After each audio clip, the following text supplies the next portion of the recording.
Hello. I hope आप सब अच्छे हैं। आज का वीडियो बहुत इंपॉर्टेंट होने वाला है, इसीलिए पूरा ध्यान से देखिए। ये वीडियो इसलिए इंपॉर्टेंट है क्योंकि ये वीडियो में मैं डिस्कस करने वाला हूं पीई रेशियो के बारे में। पीई रेशियो का मतलब प्राइस टू अर्निंग रेशियो। ये पीई रेशियो कोई भी एक स्टॉक का हेल्थ को एनालाइज करने के लिए काफी इंपॉर्टेंट माना जाता है। आप लोग ये पीई रेशियो के बारे में ऐसा कुछ स्टेटमेंट जरूर सुने होंगे कि ऐसे बोला जाता है कि कोई भी एक स्टॉक का पीई रेशियो अभी बहुत ज्यादा है, इसका मतलब है स्टॉक ओवर प्राइस्ड है, इसीलिए इसको खरीदते नहीं है, या अगर पोर्टफोलियो में है चलिए बेच देते हैं। या कुछ कुछ लोग ऐसे भी बोलते हैं इसका कॉन्ट्ररी में कि किसी का पीई रेशियो बहुत कम है, इसका मतलब ही अंडर वैल्यूड है, तो चलिए यहां पे इन्वेस्ट कर लेते हैं। तो कुछ लोग ये पी रेशियो को देख के एकदम डिसीजन एकदम अपफ्रंट ले लेते हैं। क्या वो सही है? क्या हम लोग पी रेशियो को देखते ही डिसीजन ले सकते हैं कि स्टॉक का मूवमेंट आगे के डेज में, आगे के महीने में क्या पॉजिटिव साइड पे रहेगा या नेगेटिव साइड पे? पी कम है ज्यादा है, इसका क्या मतलब है? किसको कम बोलते हैं, किसको ज्यादा बोलते हैं?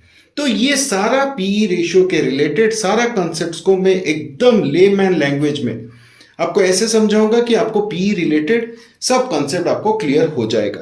तो इस वीडियो को लास्ट तक देखिए, लास्ट तक आप पी रेशियो में एकदम क्लैरिटी पा जाएंगे। तो अभी चलते हैं पी रेशियो को पहले डिफाइन करते हैं। पी रेशियो क्या है? जैसे कि मैं बोला प्राइस टू अर्निंग रेशियो, इसका मतलब ये एक रेशियो है। तो किसका किसका रेशियो है?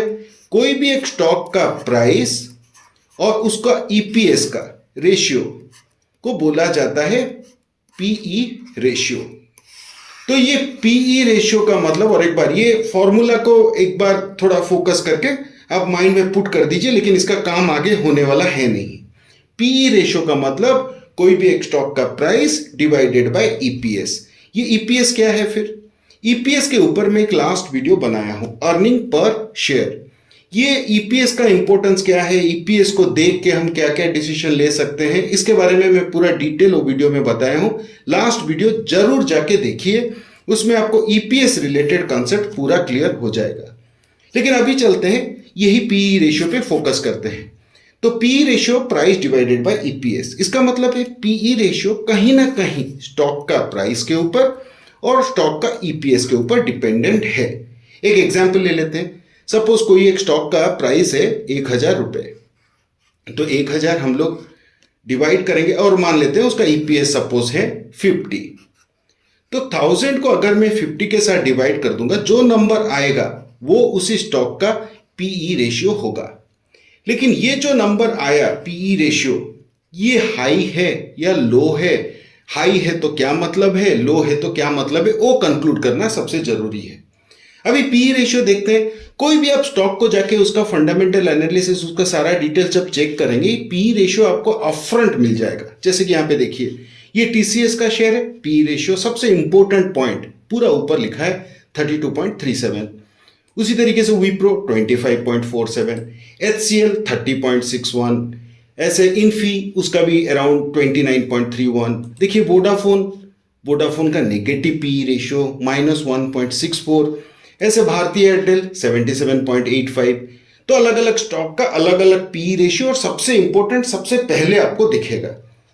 तो यहां पे फिर हम लोग कैसे जानेंगे क्या ज्यादा है क्या कम है, क्या कंक्लूड करेंगे उससे?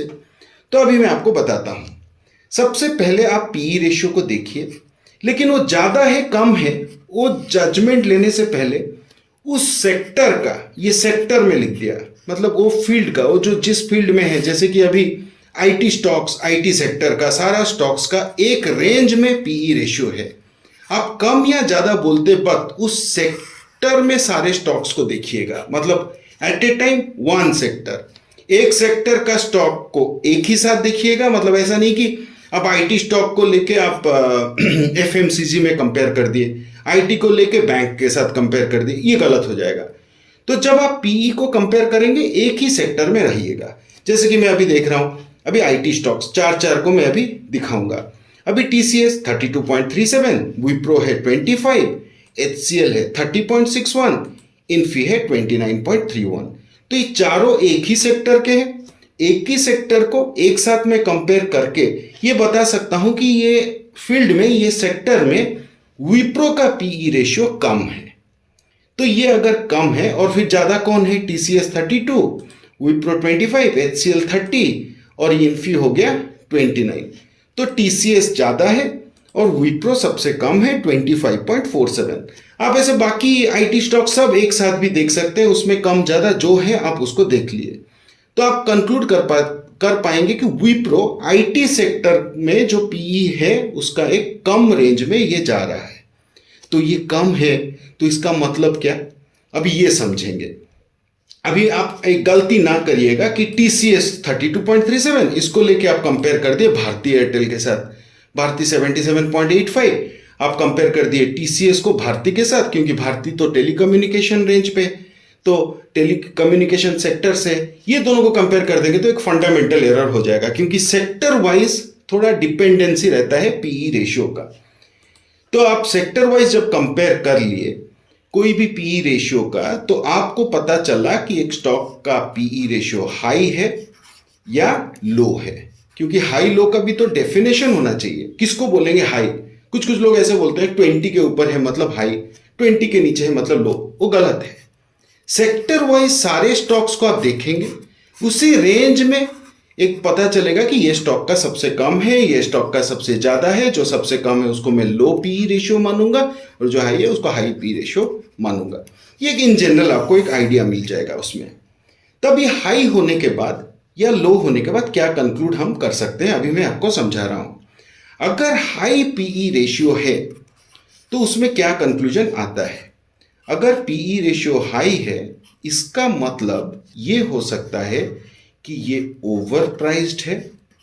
ध्यान से कंक्लूड एकदम मत कर दीजिए ओवर प्राइस्ड, ये ओवर प्राइस्ड है।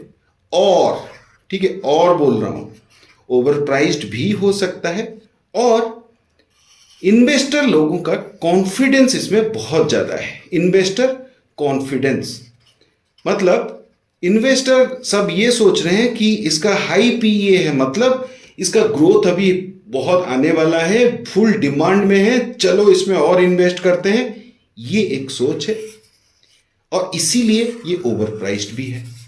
ये दोनों को थोड़ा देखेंगे, अगर ये ओवर प्राइस होना, किसी भी चीज का अगर दाम ज्यादा हो जाता है उसका डिमांड घट जाता है, कॉन्फिडेंस कैसे आएगा।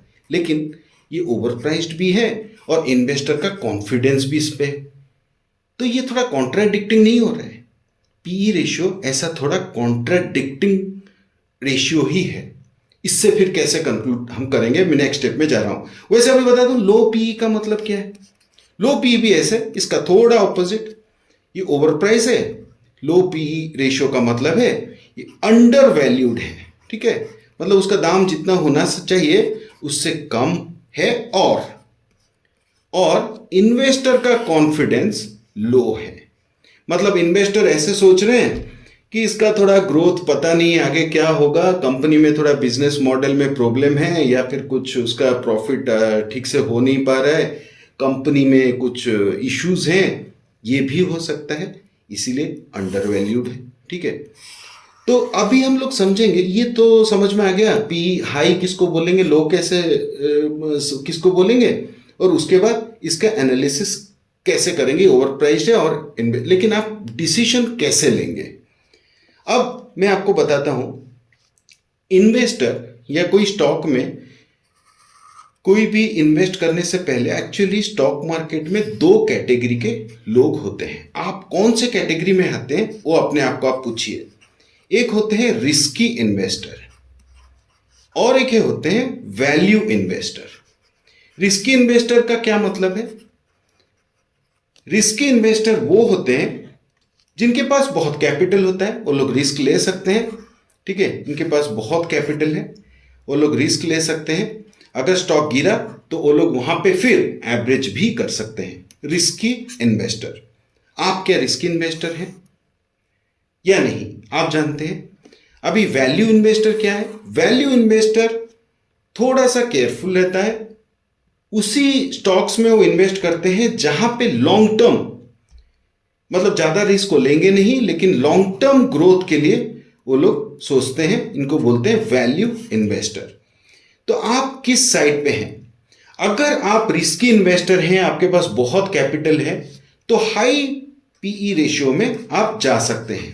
हाई पीई रेशियो मतलब स्टॉक का डिमांड बहुत है, ओवर प्राइस्ड है फिर भी, लेकिन उसका डिमांड है, आगे भी ग्रोथ आ सकता है, तो वो इसमें जाते ही मतलब एक ग्रोथ का फ्लो में वो एंट्री हो जाते हैं। अगर मार्केट थोड़ा ऑपोजिट भी चला गया वो फिर एवरेज आउट भी कर सकते हैं। लेकिन वैल्यू इन्वेस्टर क्या करेंगे?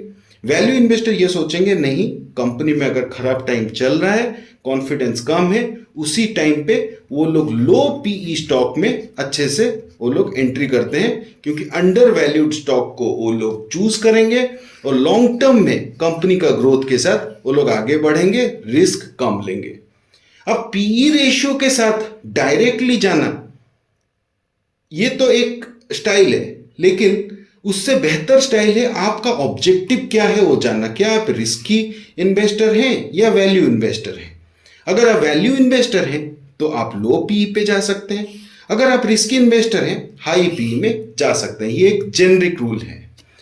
अभी मैं आगे चलते हैं कि आप ये पीई रेशियो का लिमिटेशन को पहले समझिए। पीई रेशियो एकदम एक ऐसा डायरेक्ट नंबर नहीं है कि इसको देख के आप सडनली डिसाइड कर लेंगे ये ओवर प्राइस या अंडर प्राइस। आपको यहाँ पे जजमेंट करना होगा कौन सा सेक्टर का है, उस सेक्टर का सारे स्टॉक्स को देखना है, फिर अपने आप को सोचना है मैं रिस्क इन्वेस्टर हूँ, मैं कितना रिस्क ले सकता हूँ, या मैं वैल्यू इन्वेस्टर हूँ। उसके बाद जाके आप डिसीजन ले सकते हैं। ये है पीई का एक डिमेरिट। और फिर और एक क्या डिमेरिट है कि ये पीई रेशियो, जैसे कि डेफिनेशन वाइज आप जानते हैं PE ratio equal to price by EPS, ठीक है? तो ये प्राइस के ऊपर डिपेंडेंट है, ईपीएस के ऊपर डिपेंडेंट है। ईपीएस आप जानते हैं, ईपीएस इनकम के ऊपर डिपेंडेंट है। और इनकम एक ऐसा चीज है जो कुछ डायरेक्टली आपको पता नहीं चलेगा, क्योंकि इनकम, कोई भी एक कंपनी का इनकम कम है तो आप क्या कंक्लूड कर लेंगे कि वो कंपनी खराब कर रहा है? ये भी कंक्लूड नहीं हो सकता है, क्योंकि एक कंपनी हो सकता है बहुत सारा अभी एक्सपेंसेस कर रहा है फ्यूचर ग्रोथ के लिए। एक कंपनी है वो अपना जितना भी प्रॉफिट है सब अपना आगे का फ्यूचर के लिए बहुत सारा प्लांट खरीद लिया, प्लांट में इन्वेस्ट कर लिया, मशीनरी, इक्विपमेंट, एम्प्लॉयज, बहुत सारा खर्चा कर दिया, अल्टीमेटली उसका इनकम जीरो है, लेकिन वो एक ऐसा फाउंडेशन बना दिए हैं जो आगे ग्रोथ आएगा। तो एग्जैक्टली पी रेशियो तो डायरेक्टली अर्निंग के ऊपर डिपेंडेंट है, लेकिन अर्निंग एक वेग चीज है, मतलब वो क्लियर नहीं है कि अर्निंग क्या है। मतलब अर्निंग कम है तो खराब है, अर्निंग अच्छा है तो जबरदस्त है, ये हम कंक्लूड नहीं कर पाएंगे। ये और एक पीई का डिमेरिट है। और इसीलिए हम लोग ये कंक्लूड कर सकते हैं कि पीई रेशियो अकेला, ठीक है, पीई रेशियो को लेके आप अकेला एकदम एक सॉलिड, थोड़ा रुकिए मेरा पेन में कुछ प्रॉब्लम है, अभी पेन को सेट कर लेता हूं। हाँ, तो आप पीई रेशियो को एक स्टैंड अलोन, ठीक है, अकेला लेके आप एकदम डिसीजन नहीं लेना चाहिए। आपका एक एनालिटिकल स्किल रहना चाहिए, बाकी सारे पैरामीटर्स को देखते हुए आप डिसाइड करेंगे। जैसे कि लास्ट वीडियो में मैं ईपीएस के बारे में बोला, उसको एकदम लेमैन लैंग्वेज में समझाया, आप जरूर जाके देखिए। फिर एक हो गया अभी पीई रेशियो, फिर आगे और भी रेशियोज हैं, जैसे कि नेक्स्ट आने वाला है पीबी रेशियो, मैं इसके बारे में नेक्स्ट वीडियो में बोलने वाला हूं। और भी है आगे बुक वैल्यू, फेस वैल्यू, सबका बारे में मैं आगे धीरे धीरे बताऊंगा।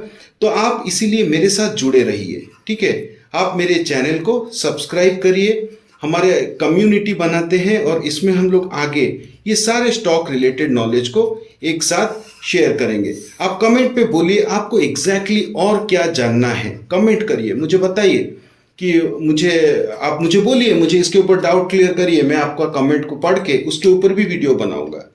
आप जैसे आपका क्वेरीज है सब लिखिए उसमें। और यही बात है, आपको आई होप कि आपको ये पीई रेशियो के ऊपर आपका आइडिया क्लियर हो गया होगा। और नेक्स्ट वीडियो पीबी रेशियो के ऊपर आने वाला है। उस वीडियो में मैं बताऊंगा कि ईपीएस, पीई और पीबी ये तीनों को मिला के हम लोग कैसे एक कंक्लूड कर पाएंगे और क्या क्या कंक्लूजन हो सकता है, सारे पॉसिबिलिटीज।